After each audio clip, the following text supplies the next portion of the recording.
This video is sponsored by Archidekt, Magic the Gathering's #1 visual deck building website. Archidekt is an intuitive and powerful deck building platform tailor-made for Magic the Gathering. Archidekt is a streamlined visual deck building tool with an intuitive interface allowing players to create and manage their decks with ease. Keep your collection organized and up-to-date using their My Collection tool, and Archidekt has one of the best playtesting features out there, so you can see what it's like to play a deck you just brewed. Be sure to head to archidekt.com/Tolarian for an introduction to the site and how it works, and we'll have more about them at the end of the video.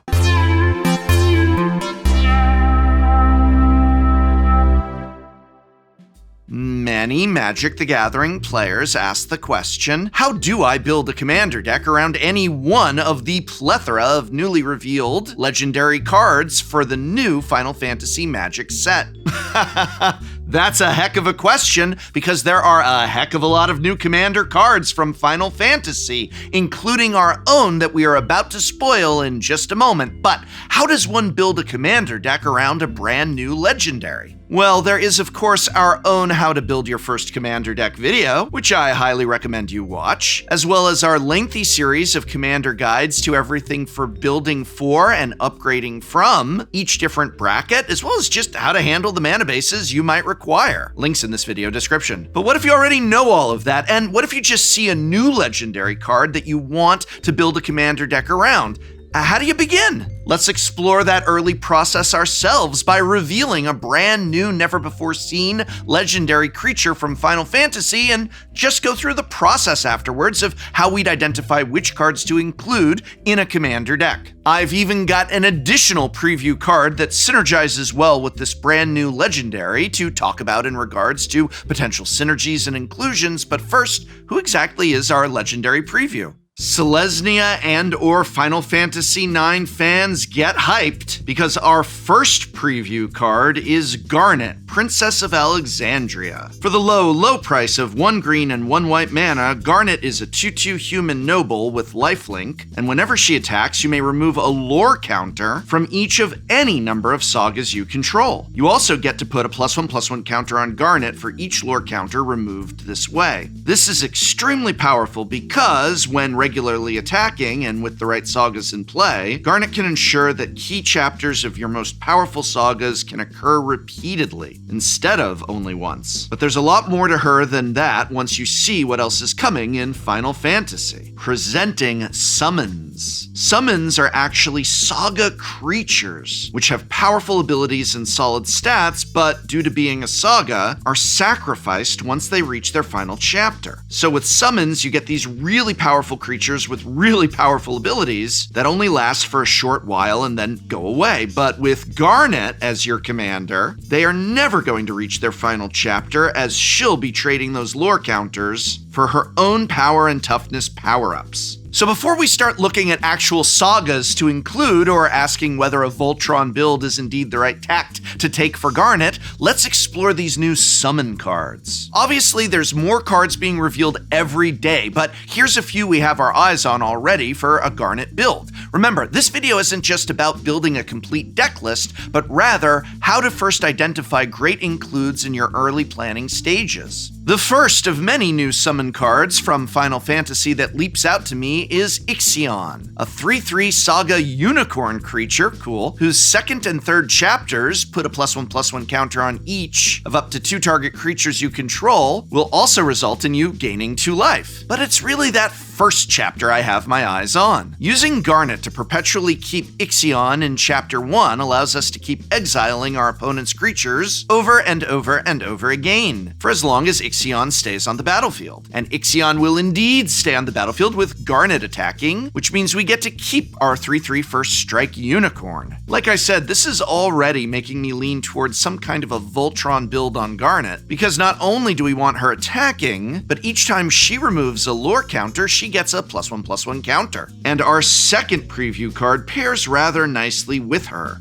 Clash of the Icons. This modal spell lets you choose between fighting a creature, removing a lore counter from a saga you control, or adding a lore counter to a saga you control. Perfect for turns when you may need to hold back Garnet but still want to manipulate a lore counter. And like most spells, it pairs really nicely with an Isochron Scepter. Another summon that works great with this is Jimbo. Where are they? Yo, Jimbo!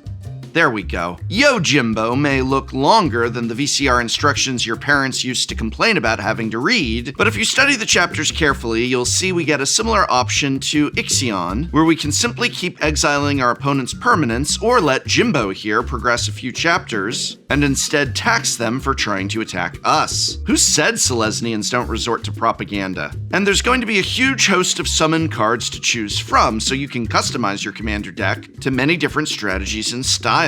For a chaos-loving player such as myself, I might throw in the Magus Sisters, who have a repeatable random ability. So maybe you'll put some +1/+1 counters on target creature, or maybe put a shield counter on target creature and gain 3 life, or maybe just fight your opponent's creatures. Not to mention all that comes stapled to a 5/5 haster for our troubles. But don't forget, Garnet says you can remove a lore counter from each of any number of sagas you control, and she gets a +1/+1 counter for each lore counter removed. That means you could get all these summons onto the field, repeat these abilities each turn, and give Garnet 3 +1/+1 counters every turn. Of course, summons aren't the only powerful sagas that we can take advantage of with Garnet. Remember, Magic has been printing saga enchantments since Dominaria, and they weren't designing these cards with Garnet in mind, so we get to take advantage of some powerful, repeatable effects that were never really meant to be repeated. You'll never guess the Modern Horizons 2 saga that is first on our list of enchantments to include of our Garnet deck. Okay, I mean, you might be able to guess it because it's Urza's Saga. This card is such an automatic inclusion in so many commander decks that its powerhouse of abilities almost feels boring at this point. But with Garnet at the helm, this card becomes a speeding train of inevitability all on its own. Hear me out here. One of the most powerful things about Urza's Saga is the Chapter 2 ability, which creates an artifact construct creature token. This creature may seem weak with its puny base stat of 0/0, but it gets +1/+1 for each artifact you control, including itself and other construct tokens. This means if we keep our Urza's Saga at 2 lore counters forever, we get to make a new construct every turn, and they all beef each other up. Turn 1, we have 1/1/1. Turn 2, we have 2/2/2s. Turn 3, we have 3/3/3s. And so on and so on. You get it. And that's just their stats if we have no other artifacts. Never mind the fact that we've probably managed to play a Soul Ring, an Arcane Signet, and a couple mana rocks. But the most likely build for Garnet is some kind of Voltron build to allow her to keep attacking, which means you're going to include many of your favorite S-words to encourage your opponents to swear as she swings in. Now, if only there was some way to abuse a saga in a way for us to get even more artifacts, so we could pump our constructs even faster. Oh, I know! Let's toss our opponents into a stew by including of herbs and stewed rabbit. This card is perfect for our Urza Saga game plan because we get the choice of keeping it on Chapter 1 or Chapter 2, and either way we make a food token each turn which gives all of our constructs +1/+1. On Chapter 1 we get the added benefit of putting a +1/+1 counter on any of our creatures, but on Chapter 2 we get to draw a card with our food. We truly get to live out a hobbit's dream by going back for seconds and thirds and 11sies and as much card advantage in Rabbit Stew as we could ever want. Alright, so we're identifying cool synergies in the form of sagas and summons, and we're leaning towards a Voltron build, but what we really need to be thinking about is how this deck is going to win. What is its win condition and what cards might help us enact it? Well, with Garnet there are a lot of choices, but my personal favorite win condition that we can include in the deck is actually a Doctor Who saga. The War Games is a spicy addition to our Garnet deck, but one that wins the game in the most satisfying way possible, having all our opponents beat each other up while we watch along gleefully. So the way this works is War Games is going to come into play and give each player 3 tapped 1/1 White Warrior tokens, and each of those tokens are goaded for as long as War Games remains on the battlefield. We can use Garnet to loop this chapter turn after turn, creating a larger and larger warrior army for each player as we do. Then, at exactly the right moment, we can start looping the next chapter instead, which will put a +1/+1 counter onto each warrior on the battlefield, thus bolstering the armies we have supplied each other player with. Now all that's left is to sit back and watch our opponents fight amongst themselves. And before you say the above feels kind of slow, allow me to introduce you to a form of expedition known as Primal Vigor. Primal Vigor is an enchantment that reads, if one or more tokens would be put onto the battlefield, twice that many of those tokens are put onto the battlefield instead, and if one or more +1/+1 counters would be placed on a creature, twice that many +1/+1 counters are placed on that creature instead. So this doubles every token that gets put onto the battlefield, which means each turn we loop the first chapter of War Games, we are giving our opponents a whopping 6 warriors with which to attack each other. But Primal Vigor also enhances the second chapter of War Games by doubling the +1/+1 counters put onto all creatures. So we start by giving them 6 1/1s, and then next turn, we turn that into 6 3/3s. Or if we use our second preview card, Clash of the Icons, we can immediately advance War Games to Chapter 2 and get those 6 3/3s out all at once. And don't forget, our opponents aren't the only ones getting those warriors, as we're making them for ourselves as well. Primal Vigor is also just a perfect inclusion into our deck, because it plays nicely with Urza's Saga as well, doubling the constructs that it makes. Or even by doubling the +1/+1 counters that Garnet gets when she attacks. Talk about power. Alright, now that we've poured through the many Magic the Gathering cards that come to mind, it's time to look for new ideas to add to the framework of our deck. This is where I really love Archidekt, because there are tools to sort through other decks as a way to get great ideas for our own deck building. Garnet is obviously not out yet, so we can't look through existing Garnet lists. Instead, we have to turn to lists of similar commanders, whether it's commanders that share a similar goal or just similar color combinations. So after scouring the thousands upon thousands of similar Selesnya enchantment decks on Archidekt, I actually found a great brew by friend and former writer of the channel, the aptly named Bobby Christine Brewer. Let's take a look at her Elevere deck together and see how Archidekt can help us get ideas for Garnet. Archidekt automatically separates your deck list into categories such as ramp, removal, copy, finishes, landfall, all sorts of useful groups. Despite Garnet and Elevere being somewhat different as commanders, there is certainly some overlap in the cards they want to bring in, and I can use Archidekt to quickly figure out what cards are best to carry over from deck to deck. For example, as you're building your deck, you might realize that this deck by Bobby Christine has an incredible 9 protection spells, which are especially easy to spot thanks to Archidekt's sorting ability. You don't want to forget about protection spells in a deck like Garnet's. A quick look here helps me find and discover cards like Reconnaissance, 1-mana enchantment that can remove my attackers from combat. What a perfect inclusion for my Garnet deck, allowing Garnet to trigger without actually putting her in any danger. And you can never have too many cards, so I'm also going to take note of all of these draw sources used in the Elevere list. Maybe as I build my own Garnet commander deck, I'm going to want to grab Enchantress's Presence, Mesa Enchantress, and Sithis Harvest Sand to start things off. As we change our deck to be sorted by mana value, we can take a quick look at the top end to see what enchantments are included to get ideas for the top end of our deck. And just like that, we're able to see Soaring Lightbringer, which will give all of our summons flying, and also Sphere of Safety, which makes it more expensive for our opponents to try and attack us. By using Archidekt as a tool to look at other players' commander decks, we are able to get a better understanding about how and why we want to build our own. We'll include this link to Bobby Christine's Elevere deck on Archidekt in the description below, but don't forget that each and every single deck from each and every single deck tech I've made in the 11-year history of my channel, as well as every single deck that has ever been played by anyone on Shuffle Up and Play, is all listed on the Tolarian Community College Archidekt page. And that's just me. There's so many countless other decks for you to explore there, and then of course start uploading and sorting your own. Alright, I don't know about you, but at this point I've firmly decided that the Enchantment Voltron strategy is the way to go over an artifact package. Not that we can't include a sort or two if we so choose. So what does that mean for the rest of the deck? Big things, because I don't know if you've noticed this, but Selesnya is just packed full of cards that work well with enchantments, and counters, and lifelink, oh my. One of my favorites of these cards is going to take us all the way back to before plenty of you were born. We're kicking it old school back to 1999 with this Urza's Destiny rare creature.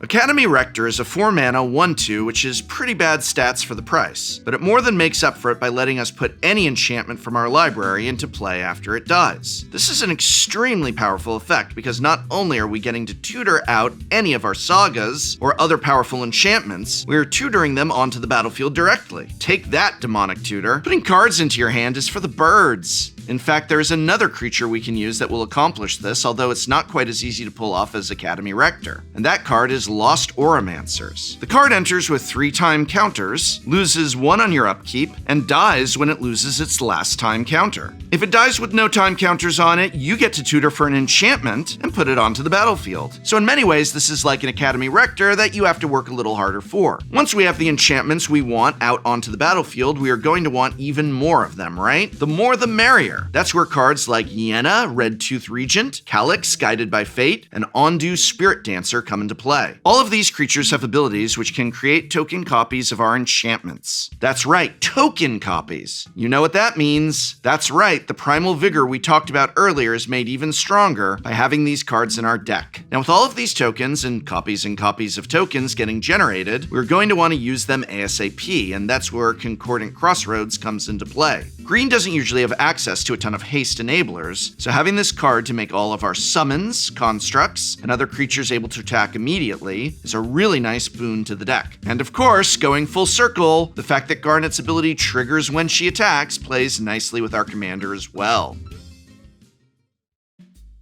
One of the many things I love about building for Commander is this, the early stage, where you're just digging through your own card library, digging through your own memory, and of course, digging through the deck lists of others to get ideas for card inclusions and synergies. But that's just the start of deck building, and there's a lot more to bringing your early planning to a final draft. If you want to carry on into the nitty-gritty of deck building, continue your lesson with our complete guide to building your first Commander deck, as well as our series on building for and upgrading between Commander brackets. And of course, if you're curious about mana bases, check out our extensive guide to how to build every possible mana base for every possible Commander deck. Well, nearly. So what do you think? Will you build a Garnet deck? Which mode do you think is most powerful on Clash of the Icons? Are there any other cool sagas you'd want to play in this deck that we failed to mention here? Let me know in the comments below.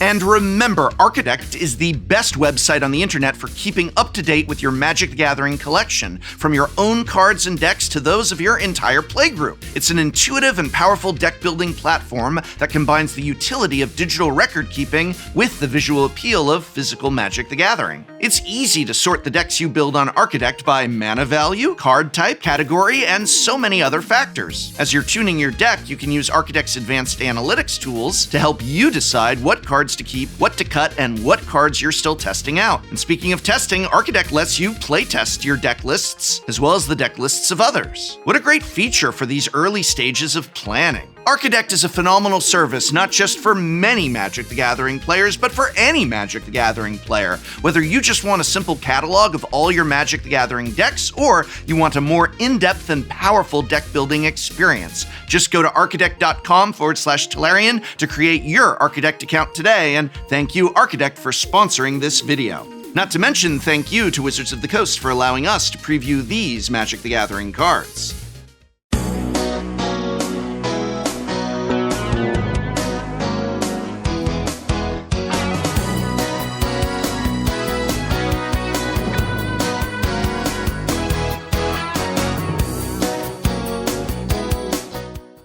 What's up? It's Magic with Boomers, elderly boomers. Today, each of us was told to build Boomer Commander deck, and we don't know what anyone did. I have a prize card. Whoever wins this will win the prize. High stakes. I would have built a different deck! Let's team up against them. Take these kids to school. That's right. But Spice is good at Magic and you're not.